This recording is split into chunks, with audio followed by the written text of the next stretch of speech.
মিশরের পিরামিড নিয়ে নানা ধরনের গল্প শোনা যায়, এবার মিশরের পিরামিড নিয়ে নানা রহস্য নানা কিছু রয়ে গেছে।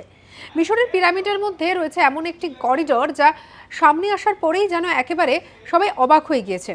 আপনাদেরকে আজকে বলছি গিজার পিরামিডের কথা। এই গিজার পিরামিডের মধ্যে পাওয়া যাওয়া একটি রহস্যময় করিডোর বর্তমানে কিন্তু বিজ্ঞানীদের আলোচনা এবং গবেষণার কেন্দ্রবিন্দুতে পৌঁছে গেছে। এবং যেটার কথা বলছি যে 4500 বছর আগে তৈরি এই গিজার পিরামিডের ভেতরে 30 ফুট লম্বা একটি লুকানো করিডোর পাওয়া গেছে এবং মনে করা হচ্ছে যে এই করিডোরটি দিয়ে হয়তো এক প্রান্ত থেকে অন্য প্রান্তে যাওয়া সম্ভব হতো বা এক পিরামিড থেকে হয়তো অন্য পিরামিডে যাওয়া সম্ভব হতো।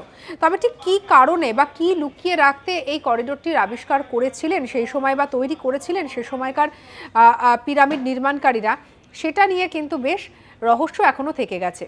এছাড়াও পিরামিডের ভেতরে রয়েছে বেশ কিছু ঘর, যে ঘরগুলির ভিতরে কি রয়েছে তা এখনো পর্যন্ত জানা সম্ভব হয়নি।